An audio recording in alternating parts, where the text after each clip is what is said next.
Elon Musk continuing to face heat over his work with Doge, the Tesla founder getting candid in a one-on-one interview with Larry Kudlow.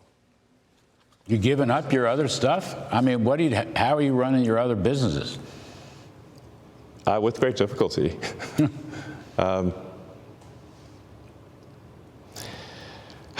Yeah, I mean. But there's no turning back, you're saying? I'm just here trying to make government more efficient, eliminate waste and fraud, and so far we're making good progress. Tesla taking a hit over Elon's dealings with Doge, with the stock falling nearly 30% over the last month. But it's not just the stock. Tesla charging stations set ablaze in Massachusetts over the weekend. This person threw a Molotov cocktail at a Tesla dealership in Oregon. And not to mention protests outside of Tesla dealerships around the country. And what about this wild statement? I mean, Tesla has been overvalued, analysts believe, for years. It's sort of a meme stock. People are investing in sort of the genius of Elon Musk. That's obviously been shattered over the past couple months. A meme stock, really? Huh. President Trump coming to Musk's defense, saying the radical left lunatics, as they often do, are trying to legally and collusively boycott Tesla, one of the world's great automakers and Elon's baby, in order to attack and do harm to Elon and everything he stands for. Trump goes on to say he'll buy a Tesla in support of Elon. But Musk's connection with Doge doesn't seem to be the only drag on the stock. Tesla deliveries slid last year, both in the U.S. and globally, thanks to cheaper competitors in China. So what is the path forward for Elon Musk and Tesla? Welcome to the Big Money Show, Hour 2. I'm Brian Brenberg, and I'm joined by co-host Taylor Riggs, Dagan McDowell, Jackie DeAngelis, and for the hour, Slate Stone Wealth Chief Market Strategist Kenny Polcari. Welcome to everybody. Kenny, special welcome to you.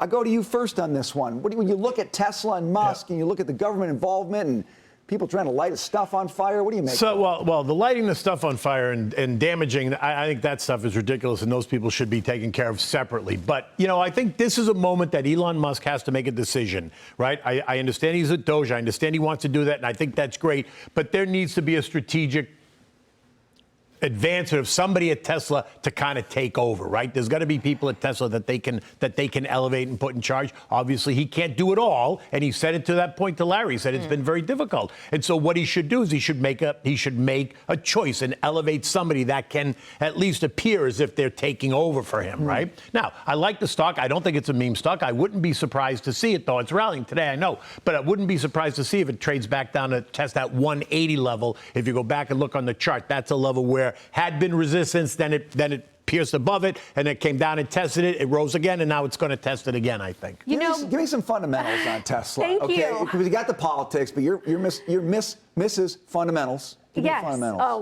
An upgrade from a miss to a misses. Look at that. So look, I think we know the definition, you guys, of a meme stock is there usually aren't analysts who write about sales, revenue, profit when it comes to, let's say, GameStop, for example. Morgan Stanley a week ago just names Tesla as their top pick with a $430 price target. Dan Ives over at Wedbush raises his price target to a $550. Again, reiterates that call this morning despite the sell-off because there are fundamental stories. Now, I will say, Brian, some of those fundamental stories are weakening. Tesla deliveries last year down 7%. EV deliveries in the rest of the market up 25%. In Germany, where Trump's been involved in some of the elections, Tesla registrations last month were down 76%. So in a capitalist market, people can respond. And if you don't like Elon Musk and you choose not to buy a Tesla, fine. But Kenny, actually, to your point, this was interesting. Another analyst wrote the same this morning, that they're looking for a little bit more balance when it comes to Elon Musk, because they haven't seen any signs of Musk at a Tesla factory since the election. They haven't found him in 2 months, and the perception is now the reality in the shares that he is in Washington, which is a good thing. But if you are loving the company and invested in the company, you need someone on a factory floor. They just haven't seen him there. Yeah, I think there's some other things happening to the stock. I hear everything that you're saying, and some of these bulls that still think Tesla's going to move higher. I think this is the same thing that happened to President Trump when he was persecuted in court. They were trying to take him down. I think you've got a lot of people, a lot of famous people with money that are saying, I don't want my Tesla anymore. The tow truck's going to take it. You've got people who are pushing this stock down. I don't necessarily think that it's not because, you know, he's not there and he's not at the helm and he's not running the company. I think they want to see Elon Musk because he has partnered with President Trump, not succeed in his endeavors. And with respect to the Joe Scarborough clip, half the Democrat platform was EVs.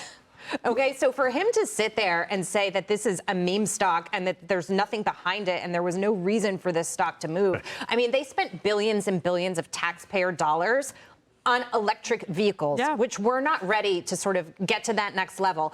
And I think people will buy this stock because at some point EVs will get good enough where people can adopt them. But I think ultimately for them to sit there and now, basically flush EVs down the toilet. I mean, you he was kind of half telling the truth, actually, about EVs. That was tell me you're a moron without saying I'm a moron. And it was the hundreds of billions of dollars just in the Inflation Reduction Act, and then on top of that, essentially ripping up the regulations for automobile emissions to force Americans to buying these cars. I'm curious because Elon Musk has a much bigger public profile now that if people, there's been so much written. You talked about the legal warfare against President Trump. There's been so much written about, driving my EV, my Tesla is like, it's like a big MAGA hat now. But what about the people who never before even considered buying a Tesla, who might now, again, it's the almost 80 million Americans. Who may. Wait, so what you're saying is it's like the left-wing liberals were driving Teslas, and you're saying now it's going to the different 70 million people are going to start driving Teslas? You guys seen That's pretty wild. Those stickers where they have on their Tesla, I bought this before I figured out that Elon Musk was crazy. And then that's a bumper sticker? It is. Yeah. People have it on their Teslas to tell the world, I don't believe in Elon Musk. I got this Tesla 5 years ago. But when Trump coming out and saying this morning he wanted to buy a Tesla, that's sort of putting your money where your mouth is. Now, one Tesla isn't going to move the market, but it's a show of Dagan, I think you bring up a great point. I do wonder if you see a total shift in the addressable market. Well, the far left all ran out during the whole EV thing saying, look, I'm green, I got this Tesla, I'm so excited. They were in love with him. And now, they're trying to turn the tables. Like, it's ridiculous. Maybe he could make a hybrid. And you could get that new market. I don't think folks on the right want to give up gas just yet for very good reasons. Actually, that's my problem with trying to change the market. Well, you don't give up your internal combustion engine. You get the electric car for local stuff. Short haul. That's a lot of money for the short haul. Well, I hear you, but golly. Maybe Elon Musk can actually develop a real pickup truck rather than that Cybertruck thing that looks sort of kind of like a DeLorean. I've been seeing more of those on the road. Those are everywhere. Right. That's an expensive short haul car. 100%. Not a lot of folks with.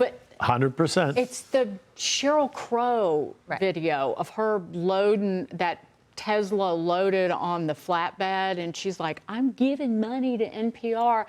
When in the video, it was fall. It was around the time of the election that car was loaded on the flatbed. It was not taken care of. It was covered in dust. So it had clearly been sitting in her garage. And she took a photo of herself when she voted around Election Day, a few days before Election Day. And she was clearly sitting in a Range Rover or a Land Rover. A big honkin', gas-sucking, foreign-made vehicle. So good on you, Sheryl.